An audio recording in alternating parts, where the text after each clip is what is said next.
먼저 오늘 가장 중요한 이슈일 것 같은 22 통화 정책 회의에 대해서부터 먼저 설명 도와드리도록 하겠습니다. 오늘 그러니까 우리 시간으로 밤 10시 한 15분쯤이라고 해요. 그때 금리 발표를 할 예정인데 시장에서는 금리를 2.5%까지 내릴 것이라고 예상을 하고 있는 상황.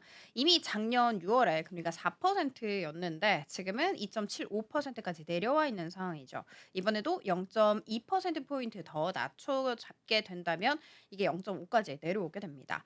자, 그런데 문제가 있습니다. 최근 경제 상황이 너무나도 좀 빠르게 변하고 있다는 부분이죠. 미국이 관세를 올리면서 무역 전쟁, 지금 분위기가 험악하게 흘러가고 있는 상황입니다. 그러다 보니까 인플레이션이 다시 올라갈 가능성 나오고 있고요. 원래 금리는 물가를 잡기 위해서 올리기도 하고 경기를 살리기 위해서 내리기도 하잖아요. 그런데 이 지금 같은 경우에는 두 가지 동시다발적으로 좀 일어나고 있기 때문에 금리를 내려야 한다는 입장 혹은 당분간 유지해야 한다는 입장 이렇게 좀 갈리고 있다라고 생각해 주시면 됩니다. 자, 그리고 유럽은요 또 다른 고민도 있습니다. 이 미국의 보호무역 기조가 좀 강해지면서 유럽이 자체적으로 국방비를 늘리는 이른바 재무장 움직임을 보이고 있는 것이죠. 국방비 지출이 늘어나게 되면 경제 성장에 당연히 영향을 끼치겠죠. 그래서 이런 변수들이 ECB의 결정을 더욱더 어렵게 만들고 있다고 합니다. 이날 금리 발표 후에 ECB 총재가 좀 기자회견을 열 것이라고 알려졌는데 여기에서 중요한 포인트는 정책이 제한적이다라는 표현이 계속 유지될지 그 여부라고 보시면 됩니다.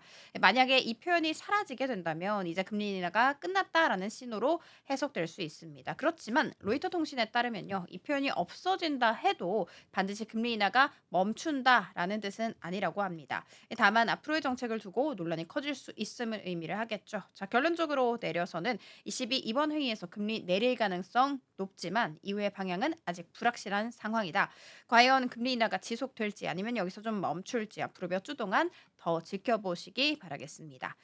자, 그리고 금요일 일정으로 한번 가보도록 하겠습니다. 미국 노동부가 발표하는 2월 고용 보고서 주목되고 있습니다. 비농업부문 취업자 수, 실업률, 그리고 시간당 평균 임금이 관건인데 앞서 1월 취업자 수 한번 살펴봤더니 14만 3천 명 증가하면서 예상치를 크게 밑돌았지만 실업률이 4.1%에서 4%로 떨어지면서 뜨겁지도 차갑지도 않다라는 분석이 나왔습니다. 자, 이번에는 트럼프 대통령 취임 이후 공무원들의 대규모 해고 조치가 수치에 어떻게 반영됐을지 그 관건이니까 이 부분 잘 체크하시기 바라겠습니다. 자, 그리고 실적 같은 경우에는 브로드컴 대기 중에 있죠. 맞춤형 AI 칩 대표 주자로서 이 최근에 인텔의 반도체 설계 사업 인수 가능성까지 대두되면서 관심이 높은 상황입니다. 이 시장 예상은 지금 서프라이즈였던 3분기 실적보다 더 좋은 주당 순이익 2.5달러, 매출 146억 달러입니다. 자세한 사항 저희가 잠시 후에 더 뒤에서 디테일하게 다뤄드리도록 하겠습니다. 자, 그리고 브로드컴뿐만이 아니라 코스트코 기업도 같이 실적 발표할 예정이고요. 그리고 1월 경상수지 있습니다. 자, 그리고 월요일로 한번 넘어가 보도록 할게요. EU에서 중요한 일정 하나 나오고 행사는 제가 이전 주에서 말씀드렸던 것처럼 MWC 2025 6일까지 개최됩니다. 그리고 실적 오라클 발표된다는 점 체크해 드리도록 하겠습니다. 자, 그리고 화요일, 수요일, 목요일 한번 살펴보도록 하겠습니다. 미국의 졸츠 그리고 CPI, PPI 이렇게 예정이 되어 있는데 졸츠랑 PPI, CPI는 제가 따로 이렇게 두 가지로 떼어서 잠시 후에 더 설명 디테일하게 도와드리도록 하겠습니다. 자, 그리고 1월 가계 소비 지출 YOY 기준으로 일본에서 발표 그리고 4분기 경제 성장률 YOY 기준으로 있으니까 일본 요즘 경제 성장률 부분 꼭 면밀하게 체크를 해 주셨으면 좋겠습니다. 자, 그리고 미국에서 2월 소기업 낙관 지수 발표될 예정이고요. 수요일 같은 경우에는 지금 2월 소비자 물가 지수 예정되어 있습니다. 말씀드렸던 것처럼 CPI고요. 그리고 일본에서는 또 생산자 물가 지수 있습니다. 그리고 실업률 한국에서 발표될 예정이니까 이 부분도 체크해 주시기 바라겠습니다. 자, 그리고 목요일 같은 경우에는요.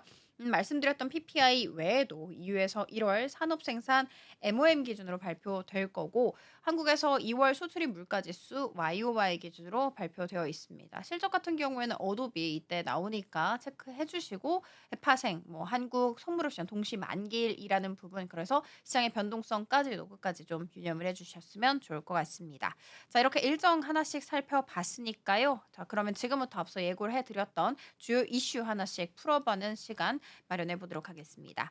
자, 먼저 미국 경제와 관련된 중요한 소식부터 전해드리도록 하겠습니다. 최근 미국 연준이 금리 인하를 서두르지 않겠다라고 발표를 했죠. 자, 그 이유는요, 경제 성장세가 여전히 강하고 인플레이션이 생각보다 쉽게 떨어지고 있지 않기 때문입니다.